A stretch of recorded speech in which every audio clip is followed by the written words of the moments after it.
What did the opposite feel like for you? Lost. It's just lost. Confusing, frustrated, and at the time, my first go-to emotion was anger. Can finding yourself find you in a business? Mel Turner of Interaction Amusement Experience found himself into a business he didn't even expect from a journey he did not want to go on.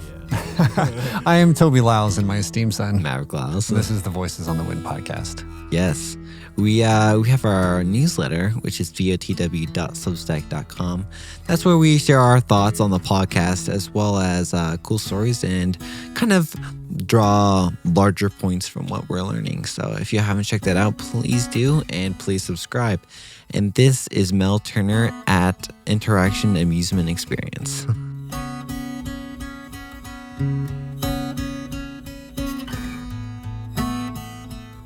I have this hunch, and you can tell me if I'm wrong, but I have this hunch that for you this starts before it started.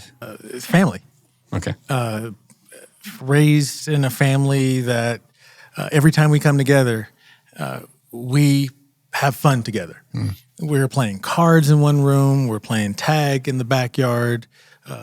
This is like the 70s and 80s, so get home before the street lights turn on, kind of thing. Mm-hmm. But people coming together, family coming together, neighbors coming together to have fun. Yeah, I remember taking a piece of PVC in a dirt backyard and smacking a basketball around as a game. There's a good analog game for you. That's right. You're innovative. How come you don't have that? That's right. We're going to play pipe ball. That's right. Yeah, Whatever that was. I joined the military. Okay. Air Force, 21 years. Did enlisted and then officer time. And the main reason why I joined the military was because I no longer knew what I wanted to do after high school, meaning that I didn't know. And so I needed direction. Was that hard for you to transition, or was it really easy to move into the marketplace post-military? It was difficult. Okay. Like depression causing. Oh, okay. Oh, yeah. Yeah. You had a purpose. You had an identity. You understood a shared common values. And then in a matter of... it's gone. I had my family. I had my kids. I had people that loved me. And I loved them. But who am I to these people outside of the guy that you love? That was hard. Yeah. What'd you do first? How long did it take you to transition? So after I got out of the military in 2013, stayed in Cheyenne because this was my last duty station at F.E. Warren Air Force Base. Again, trying to figure out things I wanted to do. I had got a job for about 6 months. Didn't understand why I didn't like it, and because I didn't understand me. Yeah. And so I found something else. Didn't understand why I didn't like it. Because I didn't understand me. And then I got another job, and at that point, I had to understand what is going on here. And so that's when I first discovered this word, identity, and values. And really just, who this guy is, going from job to job, living in a community with great people. I had to figure out who I am and what I'm here to do. Coming out of the military, again with the structure, and then there's a sense of maybe accomplishment, or you're doing the right thing for some, not all. How did that feel for you to just be wandering from job to job? Like, there's the I'm just frustrated you can't find a job that works, right? And then you said identity. What did the opposite feel like for you? Lost. It's just lost. Confusing, frustrated, and at the time, my first go-to emotion was anger. Many of ours, yes. Yeah.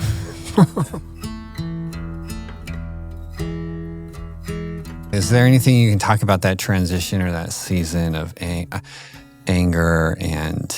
Really, it's different situations that you get put into that almost require you to grow, remain stagnant, or to regress. My father passed away at a point where it was, right there. Yeah.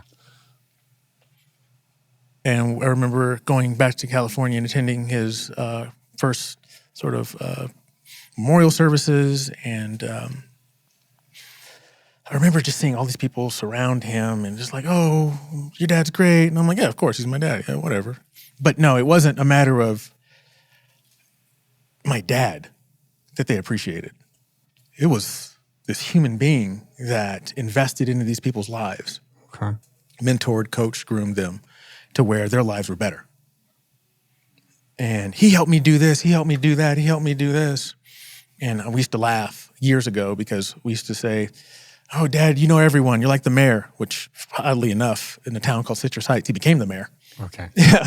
But so we kind of spoke it into existence. Yeah. But he just knew all these people. And I just remember him saying, us growing up, he said, a stranger is a friend you haven't met yet. It was that time frame when he was diagnosed with pancreatic cancer and he eventually passed away that I'm getting exposed. I like that word, by the way. Exposed, or I should say more revealed, as far as who my dad really was, because I only saw him as one person. And I started to recognize, as like, wait a minute, that's kind of like me. Wait a minute, that's kind of like me, that's kind of like me. And so I realized that this person that I was kind of hidden behind this thing that I was doing, this persona that I was exhibiting, until I realized, oh, I have to remove that veil and to get to know who I am. And that's sort of the inception, the starting point to where I started doing that journey of self-awareness, identity, security, and knowing those things. And it's through there, asking the hard questions, doing the work, that I truly began to embrace sort of my purpose. So your father passes away. And in your father passing away, you kind of begin to understand you start to see pieces of himself in you, or yourself in him, or whatever. And in that process, if I'm getting it right, you're noticing that there's also a covering. You're not fully yourself. Maybe there's another side of you, for whatever reason, that is covering up a more authentic you. Is there a moment or a specific memory that you have that ties to that uncovering or finding yourself out? I don't think it was one. I think it was a culmination of several different things. Okay. But what helped is being vulnerable with people in my life that I trusted. Good relationships will either, connecting what you said earlier, will either reveal you or expose you. Mm-hmm. For a while, I was presenting this guy because this is what I thought everyone wanted or needed, and I began to understand that, oh, that's not really who I am. And so it wasn't one, it was several. So culminating all those things together and realizing that it's time. And not that I really wanted to, but like you said, there was this emotional sort of dam. It was a lack of emotional intelligence that was just sort of blocking it all. And until that person actually came out, it was being able to be vulnerable and okay with it.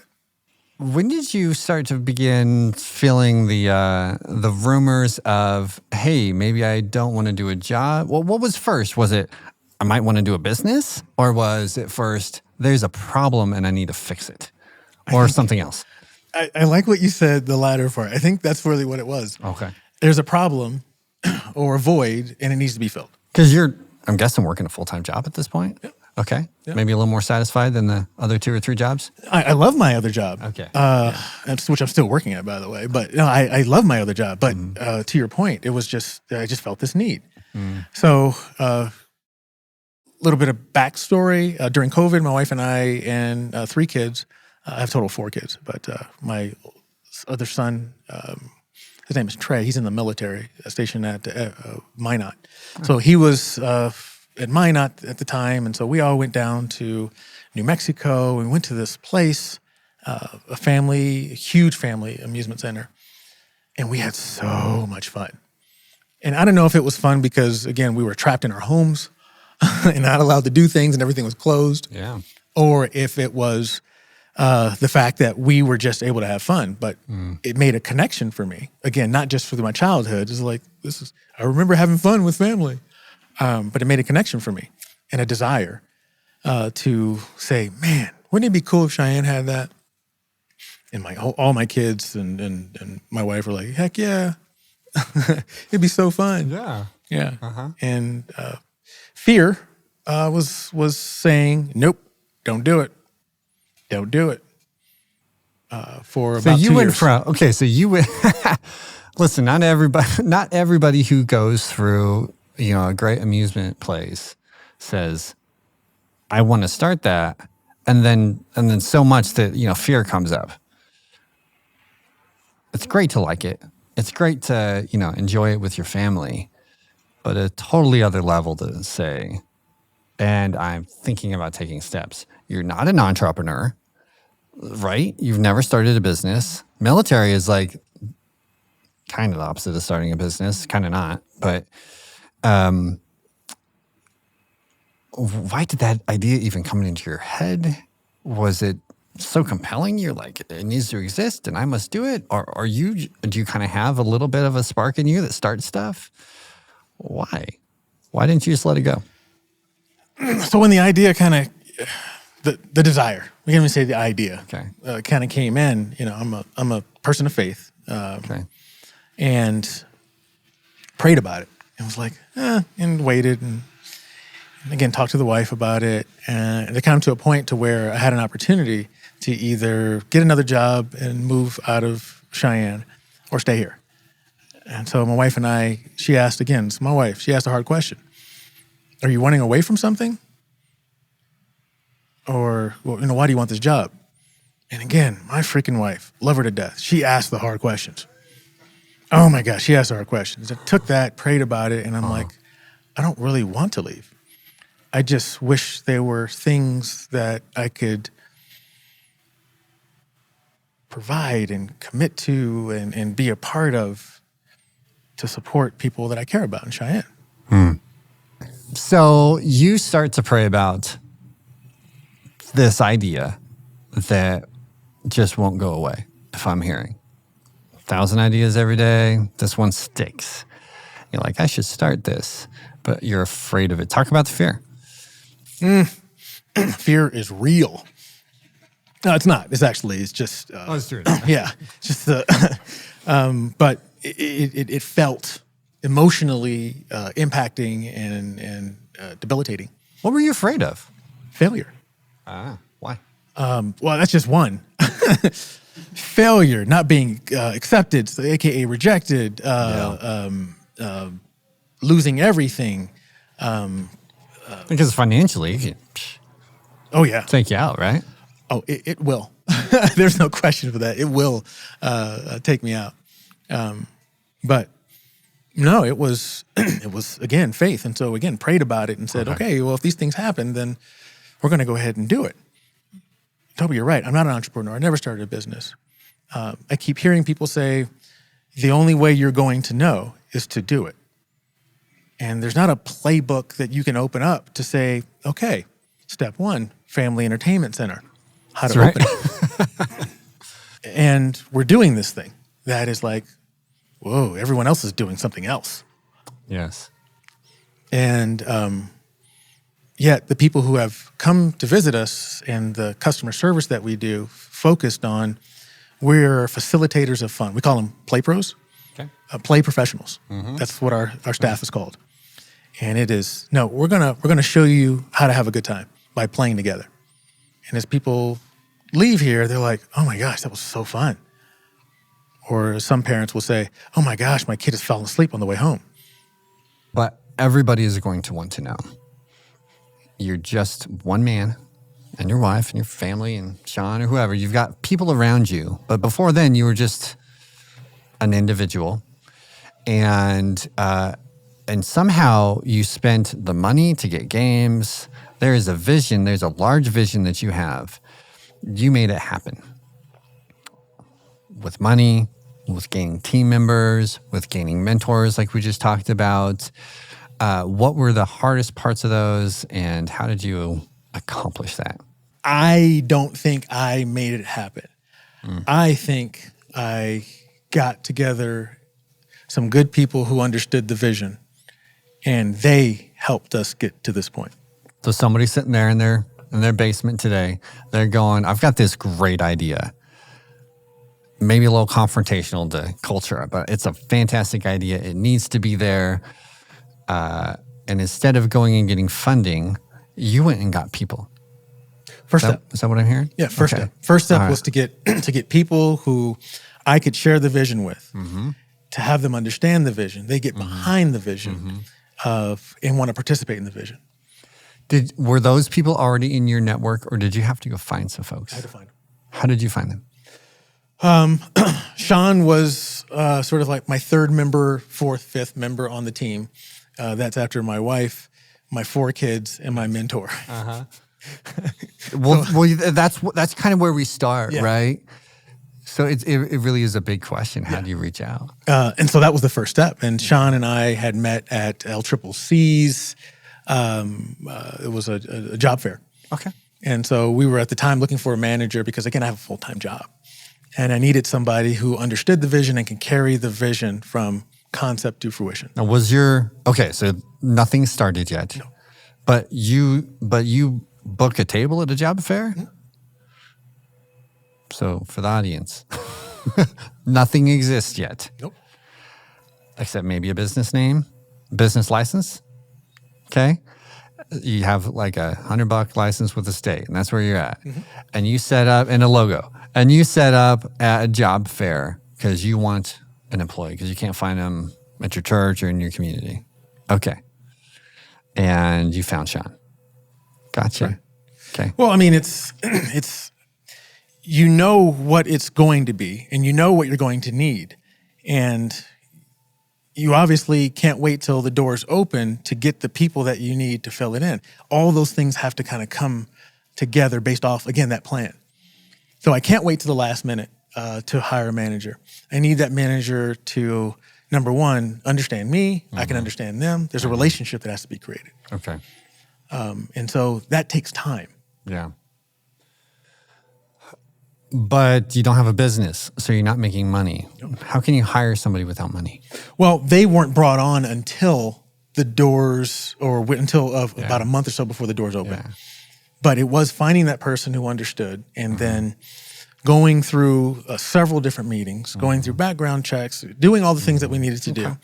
And then once we said, yes, this relationship is going to work to basically support this vision. And then we bring them on. So through the job of looking for folks who would hire to be in the job, we're building.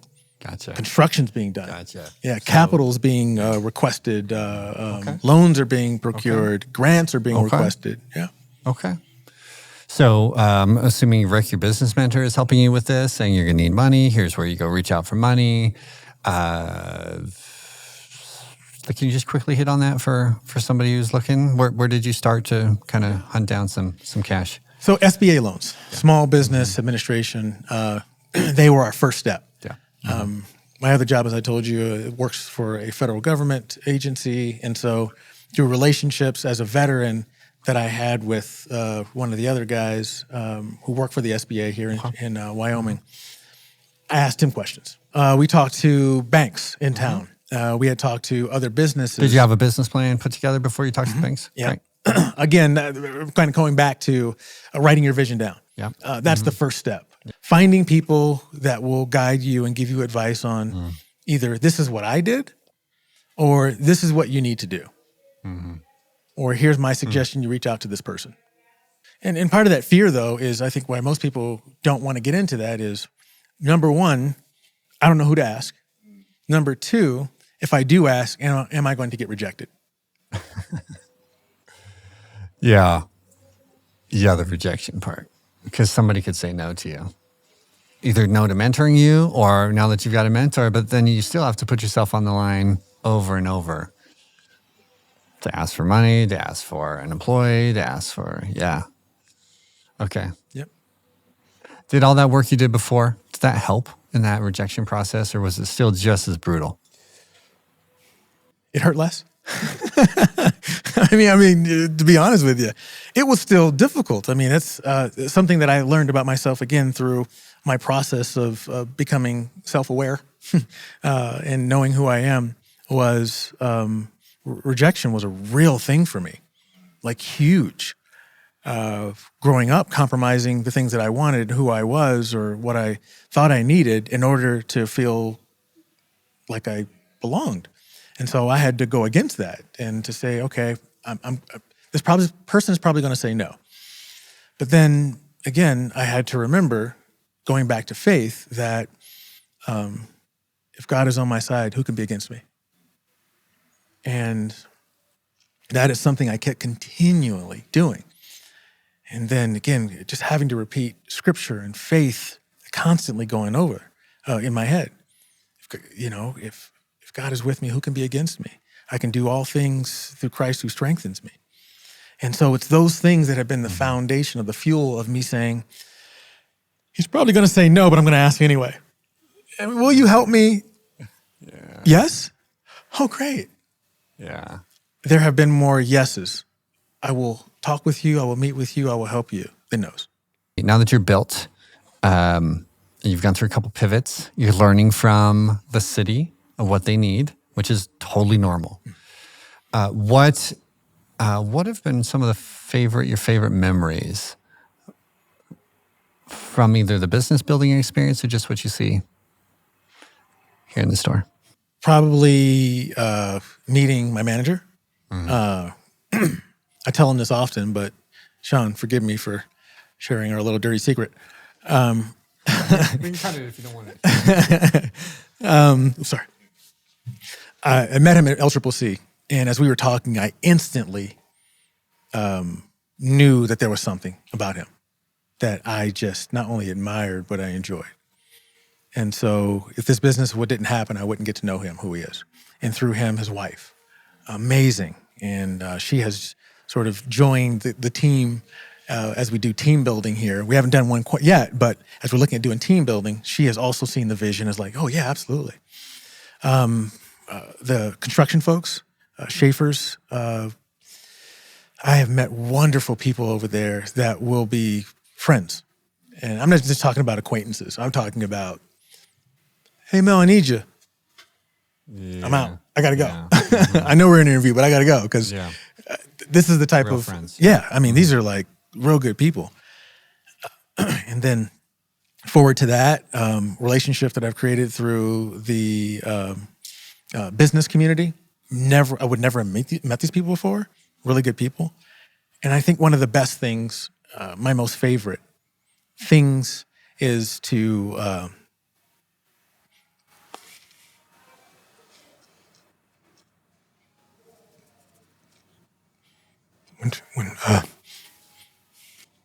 when people come in,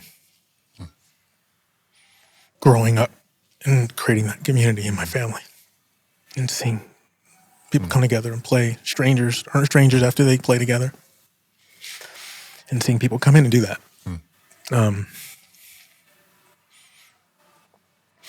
I mean, if this business doesn't succeed, I've got that. The hard work, when you talk about, hard work, you think about, I think about construction, you're digging holes, you're, digging, like drilling out cement, you're just like, whoa, working out in the sun, working all day. And that's definitely hard. But there's something different when you're working on yourself.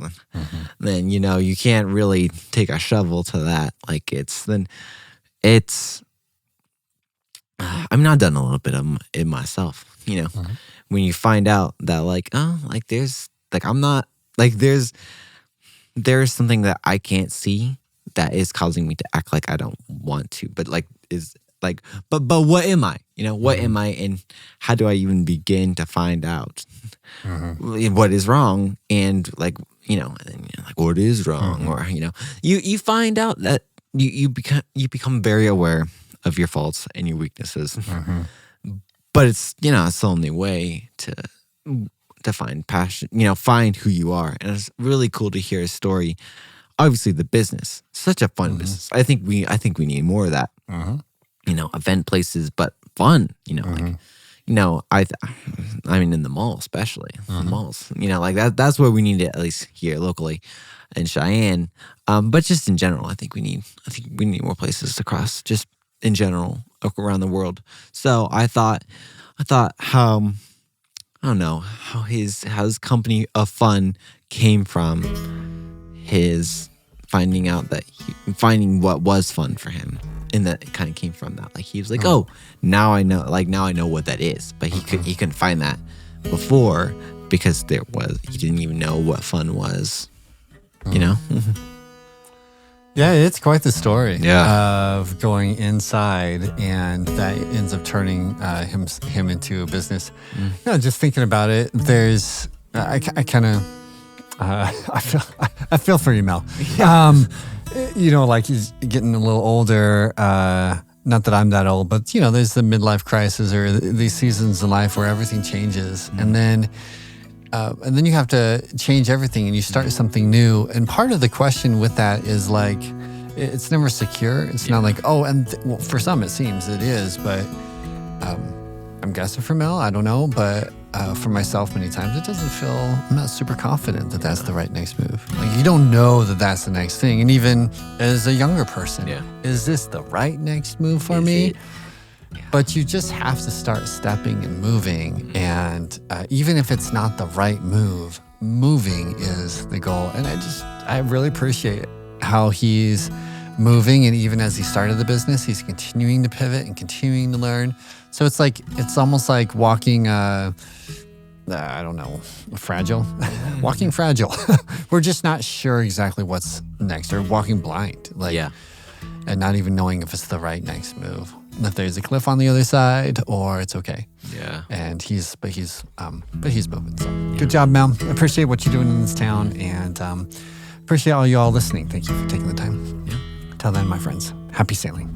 Nice.